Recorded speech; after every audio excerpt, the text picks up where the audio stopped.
You know, it's a strange provisional business watching world-class sport these days. You thrill to the spectacle, applaud with one hand behind your back, and then wait for the results of the drug test to tell you whether what you've just witnessed was a triumph of the human spirit or human growth hormone. As the world's greatest bike race, the Tour de France inevitably acts as something of a lightning rod for cycling's drug problems. Certainly the 2006 edition did. In fact, as the riders arrived in Strasbourg for the prologue, they arrived to find a race already mired in a doping scandal before it had even started. Jan Ullrich and Ivan Basso came to the Tour de France as the two big favourites to win it, but they're both out before the race has even started, as two suspects in cycling's biggest ever doping scandal. As the riders gathered in Strasbourg for the prologue, the usual pre-tour speculation about who was favourite to win the race went quiet. Instead, the rumours started. Murmurs at first about which of them might be implicated in a Spanish doping investigation. And as the names got bigger, the muttering got louder, until it was clear that the Tour was facing a drug scandal which, even by cycling's recent standards, was huge. Enough blood to run a medium-sized haematology unit, keep down Browning conspiracy theories for a 6-book deal. But the blood in these bags, nearly 100 of them, was seized by Spain's Guardia Civil from Eufemiano Fuentes, a Madrid doctor with a long list of cycling clients and a code system a 7-year-old could crack.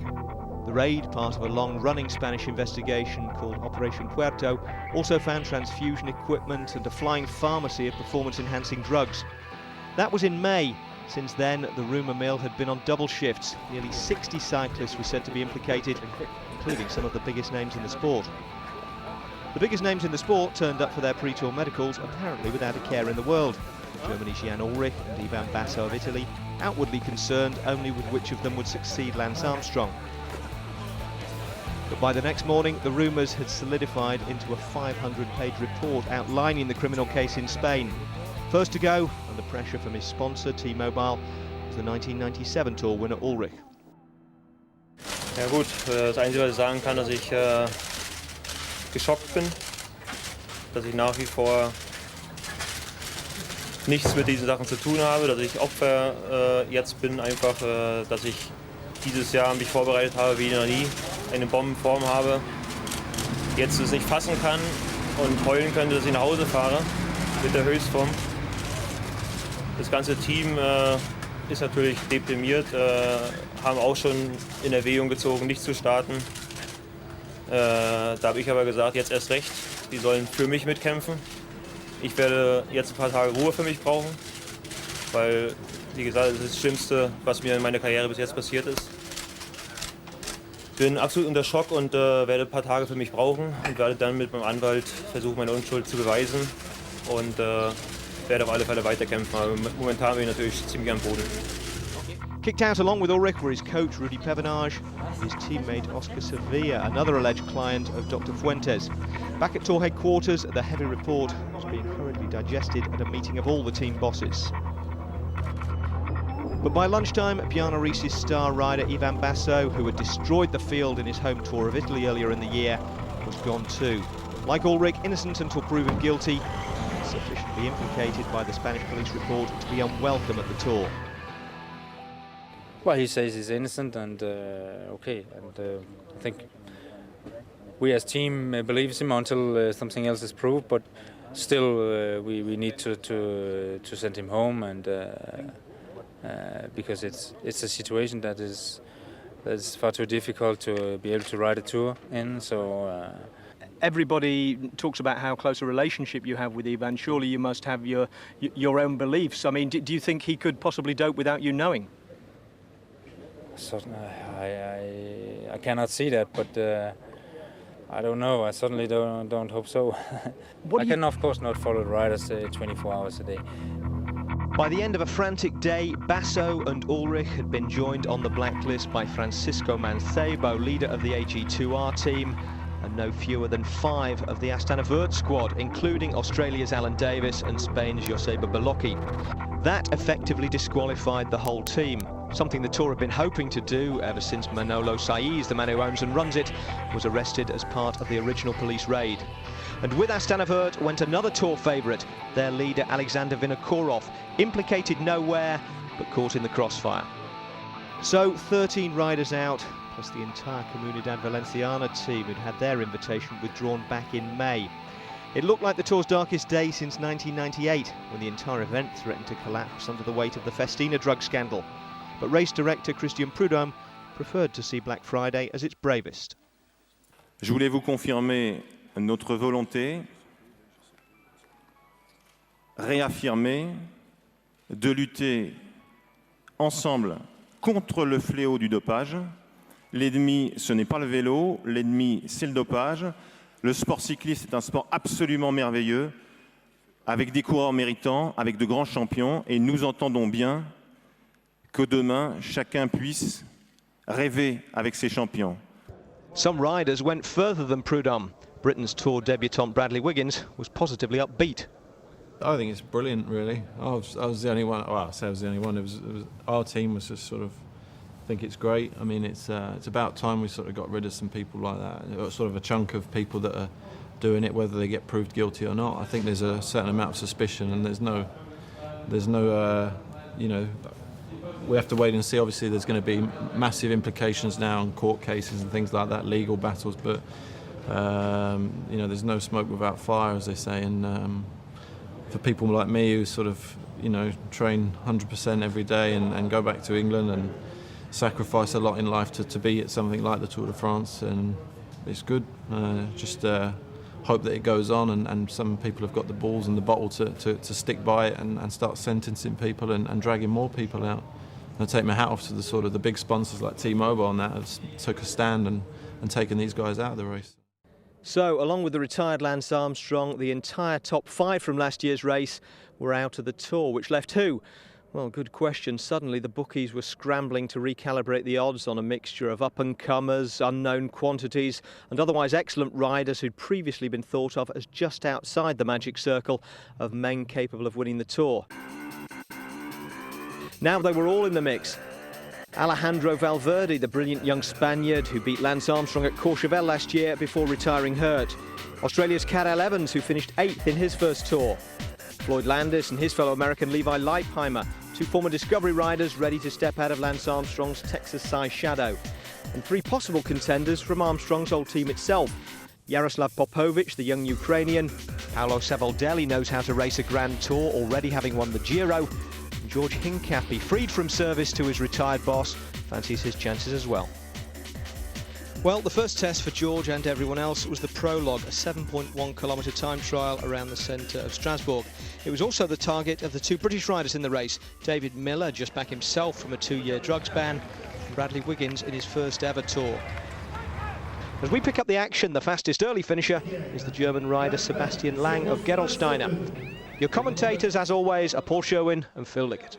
We're looking here for the start of Floyd Landis. I think we're looking for the start of Floyd Landis because this is rather a surprise that Floyd Landis seems to have gone somewhere else. The team car of Floyd Landis is there. Landis, I think, has missed his start. He has to go through the starting gate. He's come up at the last possible moment. I've seen this happen before.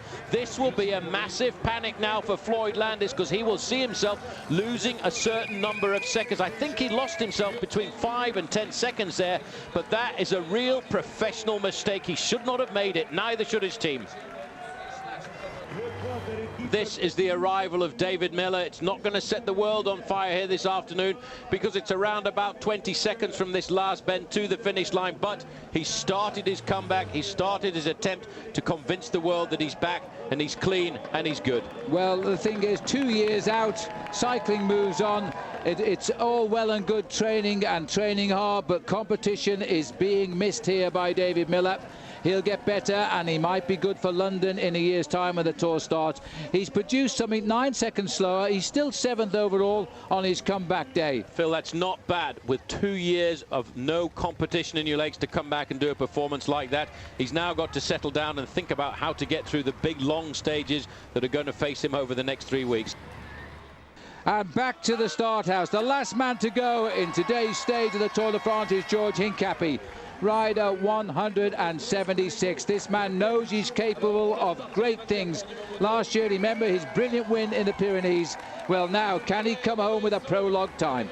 Big pressure to start last man in the Tour de France. He's replacing the man who retired at the end of last year's Tour, Lance Armstrong, but this man knows how to rise to big occasions. First chance to see here Floyd Landis. Phil, over 3.6 kilometers. He actually basically did exactly the same time as everybody else. He lost himself 8 seconds getting into the starting gate. Also a little bit of panic too, but he's ridden the first 3.6 kilometers as fast as Thor Hushovd. Hushovd is riding, and I think he may have slipped away here. It's going to be very close, Phil, because it's around about 20 seconds from that final corner there. You can see the team manager in the car behind is going to be ballistic. It could be either way by a couple of seconds. It's going to be Thor Hushovd. It's best time for Thor Hushovd. He's held it. He's held it by 4.8 seconds. A new leader. We've waited an awful long time to push Serge Lang off the top of the leaderboard, and it's the man who won this race on points a year ago. 8 minutes 17 puts him 4 seconds better than Lang and O'Grady on the leaderboard. Arrival of Valverde. He was tied with Hushovd. Is he going to pip him? And I think the answer is no. If Valverde has slipped away and is dropping out to possibly third as he crosses the line, well, Thor Hushovd could be shaking the foundations of everybody. Now this is Floyd Landis. The time to beat on the finish line is the time of Thor Hushovd. You know, Landis is going to rue the moment, Phil, that he missed that start, because he is fairly close to the top end of the overall classification, and he started with an 8-second handicap. Landis comes up to the line in the 5th best time, 9 seconds slower than Hushovd, and we think about 8 seconds late out of the start house. He would have been right in the podium board, but that's not to be, and he's pulled out something very special. Thor Hushovd now has probably only got to wait, Phil, for around about 3 minutes to see whether or not he's going to be the yellow jersey here at the Tour de France this afternoon, and that will be quite a surprise. Well, here comes Michael Rogers, the world champion. Now he's out, not on the leaderboard in the first 5 riders at halfway. It's going to be a very good finish. I don't think he'll reach Hushovd, but he's not going to be far away. He's got 15 seconds. It's a long ride up from this bend, but Michael Rogers has come to the Tour de France in tremendous form. This is the best we've seen him for years. He's racing up to the line. He can see the clock like we can. Is he going to make it? He's just going to be outside as he comes to the line. But Michael Rogers has given us a world time trial performance today as he slots in 4th position for the world champion. Great ride by Michael Rogers, just 6 seconds adrift. This is the last man on the road, the man who won a stage in the Tour de France last year, right at the summit of one of the biggest mountain passes. George Hincapie now riding on his own, closing down the opening day prologue of the Tour de France, representing Lance Armstrong, the man who won the race last year for a 7th time in succession, and he's not too far off the leaderboard at the top at 3.6 kilometers. He was only 1 second adrift.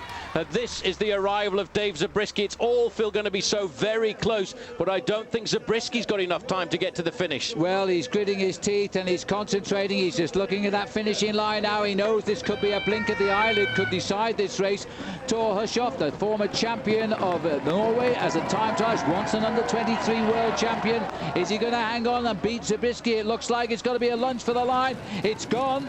It has gone by as Zabriskie races home. He drops in 2nd place. There's the margin. He lost time, in fact, over the last half of the race, and Hincapie has got him in his sights. Now this might be more dangerous. Hincapie may have stayed better. Well, Hincapie's still got a fair way to go to the finish. He knows the time to beat now. He will have heard that over the race radio in his helmet. He's got to beat 8 minutes and 17 seconds. This could be the one, Phil, because he's coming into the little S-bends now, right down towards the finish. He's got this right-hander, then he's got the left-hander. It's around about 20 seconds from the left-hander. Look at the face, the concentration now on George Hincapie. He goes around. This is going to be an awful lot closer. I think that Hincapie could be the man to spoil the Norwegian party here. This has been, he stayed the distance much better than Zabriskie. Hincapie has just got to that small amount of 10 seconds to the line, but I think it's close, but it's there. You can see the line. Hincapie's pulled this one out of the back. He's going to have to push over the line. He's got a second to do it. It's gone on the call. Less than 1 second. George Hincapie won't believe he's grabbed his helmet. He's looked at the clock. He's lost that time trial by 73 hundredths of a second. The victor is Thor Hushovd. George Hincapie, though, came closer than anyone, 73 hundredths of a second away from starting this year's Tour the way his retired team leader ended the last. Once the times were rounded down, he was level with Hushovd, but second among equals. The Norwegian had the first yellow jersey of the race.